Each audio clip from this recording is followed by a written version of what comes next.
Alisher aka, yangi avtomobilni sifatli saqlash uchun qanaqa himoya vositalaridan foydalangan ma'qul? Keramika, broneplyonka. Keramika 60% ga saqlab beradi. 100% qilmoqchi bo'lsangiz, bu broneplyonka. Avtomobilni ehtiyot qilaman deb haydovchilar tomonidan yo'l qo'yiladigan eng ko'p xatolar qanaqa?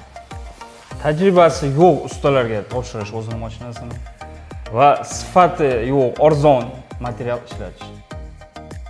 Xizmat turlaringiz va ularning muddatlari haqida ma'lumot bersangiz. Polirovka 1 kundan 2 kungacha cho'ziladi, sostoyaniyasiga qarab. Shundoq keramika ham 1 kundan 4 kungacha ham cho'zilishi mumkin. Broneplyonka 4 kundan 1 oyga ham cho'zilishi mumkin. Unda ham sostoyaniyasiga qarab. Himchiska hamma ishimizga sostoyaniyasiga qarab baho beramiz. Sanab o'tgan xizmatlaringizga qanaqa kafolat berasiz? Garantiya.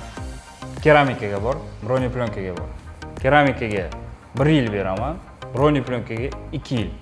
No, mashinani egasi ham ozgina parvarish qilish kerak, qarash kerak. Garantiya degani bu любой mo'nkaga berib yuborish emas. Qancha ozgina saqlab yursalar, undan ham ko'pga bu muddatda cho'zilaveradi. Garantiyasi. Tushunarli. Demak, siz garantiya berasiz, lekin egasida ham e'tibor talab qilish kerak. Aka, endi eng qiziq joyi bu narxi. Sanab o'tgan xizmatlaringizning narxi qanaqa? Elementarniy himchiska. Himchiska $100 dan boshlab yog'i ketaveradi. U ham sostoyaniyaga qarab. Polirovka $150 dan boshlab yog'i ketaveradi. Ha, crossoverlarimiz bor, hatchbacklarimiz bor, ularga ham o'ynaydi narx.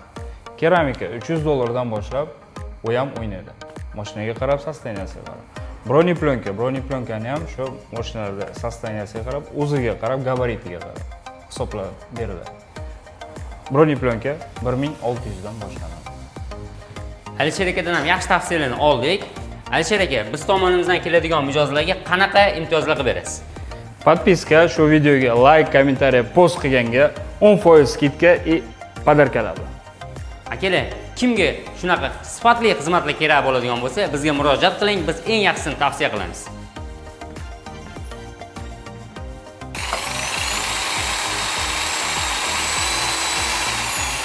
Mamajon, nima qilyapsiz?